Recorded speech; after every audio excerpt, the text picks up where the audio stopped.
Welcome back to your Chapter 12 lecture series. In this video, we'll talk about Section 12.2 regarding the nervous tissue, and first we'll talk about neurons within our nervous tissue. Our neuron is going to be the structural unit of the nervous system, and so we do have some special characteristics within our cell here, the neuron, than we would to other cells.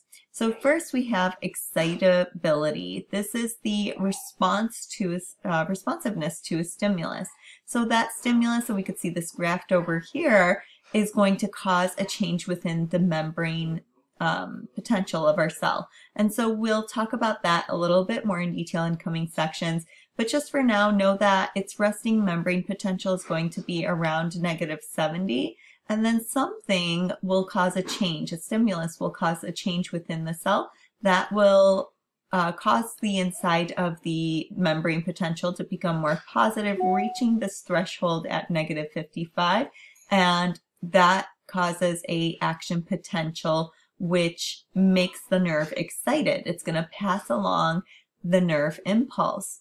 So another characteristic is conductivity. This is the ability to propagate an electrical signal. So when we first receive that nerve impulse or that action potential, propagate means that we're able to kind of move it through the neuron. So you can kind of see this in the grand scheme of things up here. And along here, we're going to have specific channels known as voltage-gated channels that are going to open and allow these ions to pass into the different parts of the neuron here. Another characteristic is secretion. We are able to take these neurotransmitters at the very end of a neuron, so this would be in this region over here of neuron A, and we would release neurotransmitters to a second neuron over here, and that allows that conductivity to kind of move through. And we have extreme longevity. Our cell can live throughout a person's lifetime. And something that's interesting about nerve cells is that they are amitotic. After fetal development, meiotic activity is lost in most of our neurons, meaning we are not going to be able to divide and reproduce these neurons. Now let's go through the parts of a neuron, starting with the soma, or the cell body over here. We, of course, like any other cell, are going to have a plasma membrane, and like other cells, the cell body will enclose the cytoplasm on the inside. Another name for cell body that we can use is also perikaryon, and it is going to contain a nucleus, just like any other cell. And this area is really important because it's going to initiate some graded potentials. Now, I know we don't know what that is just yet. Remember how we talked about the resting membrane potential being -70? Well, what that means is that a stimulus can cause a little change within the membrane potential. That membrane potential can become more positive, or it can make the inside of the cell more negative.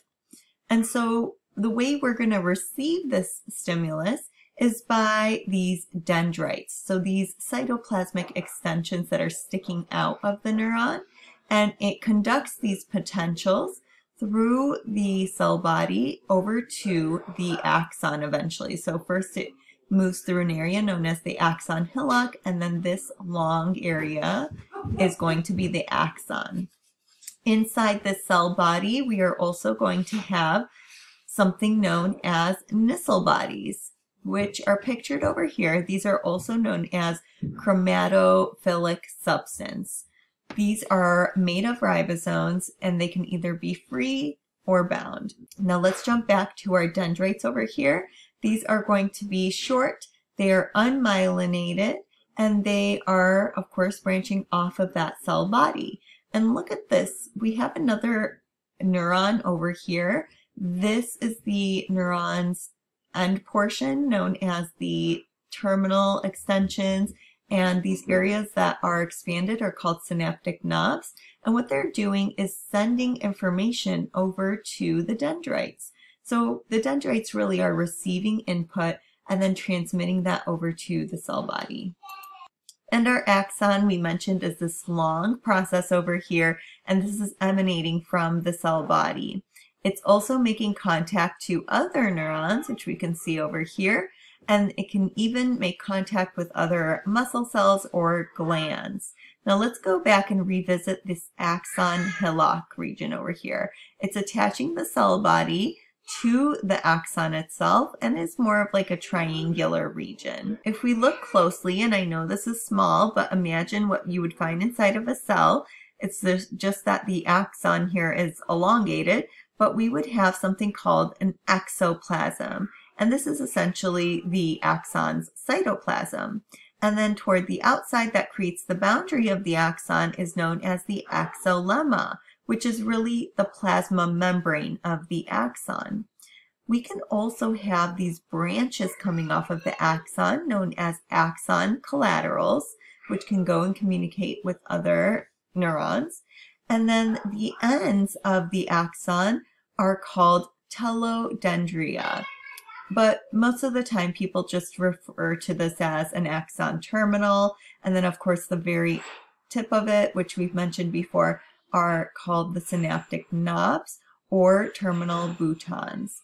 And these are really important areas because we are going to contain synaptic vesicles in here. So basically think of a little storage box that is going to contain neurotransmitters of the nerve here. And our axon's job is to conduct action potentials or nerve impulses and then release the neurotransmitters at the end here to another neuron or another target cell, such as a muscle or a gland. Now, since we talked about the axon, how do we move material to and from the cell body using it? If we are moving in this direction toward the synaptic knob, we are going to call that anterograde transport. So we're moving from the cell body over to the synaptic knob. And we can move maybe newly synthesized material to the synaptic knob. Like we can maybe package up some neurotransmitters within those synaptic vesicles and move them toward the end here so that they could be released. And then we have retrograde transport, which is moving in the opposite direction. So we would be moving from the synaptic knob region or the axon region toward the cell body. And it moves used materials. So maybe we secreted some neurotransmitters, we were done using that. So we pick up some of the pieces, the breakdown of that neurotransmitter, and we can ship it back so it can be reassembled and put back into synaptic vesicles and then set back down to the synaptic knob so it could be reused. So it's a good way of recycling. And then this can occur by fast axonal transport or slow axonal transport. So what do we mean by fast axonal transport? This is going to occur about 400 millimeters per day and will involve movement along microtubules. So just like we saw in that previous slide, we have these microtubules known as neurofibrils that we can move along. And you could see some of these proteins that are assisting in doing that. And then it's going to split ATP in order to have the energy to perform that. And anterograde or retrograde motion is going to be possible.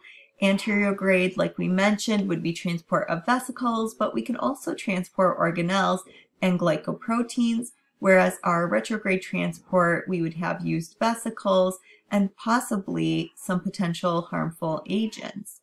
Now with slow axonal transport, this will occur much slower, so 0.1 to 3 millimeters per day, and it results from the flow of the exoplasm, so that axon's cytoplasm. And the substance is only moved from the cell body toward the knob. So which one would that be, anterograde or retrograde? If you answered anterograde, you are correct. And so we can do this for maybe some enzymes or cytoskeletal components or a new exoplasm.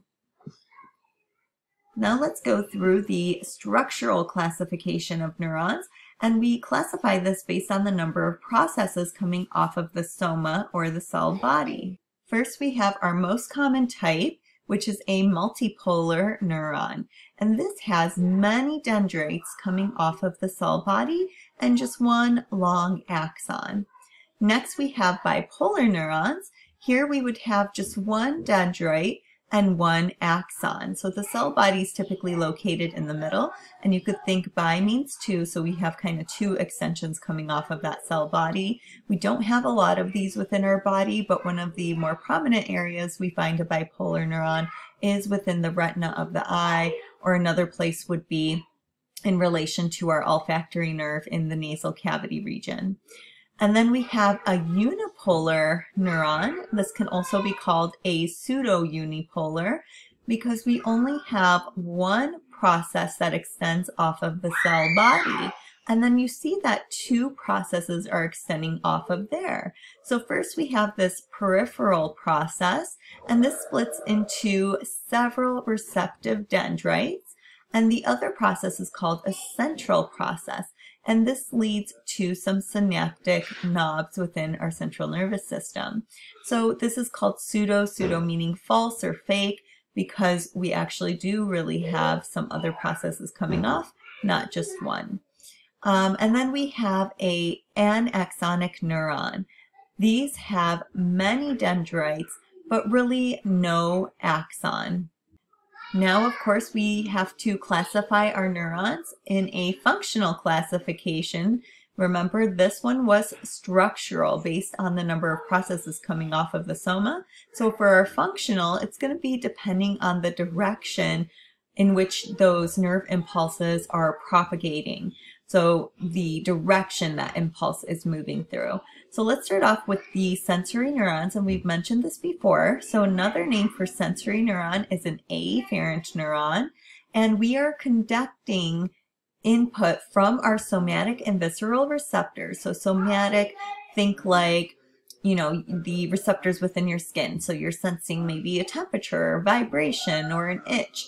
And then visceral comes from our organs. So maybe your stomach, or it's information coming from a blood vessel over to our central nervous system, which the spinal cord happens to be pictured for our CNS right now.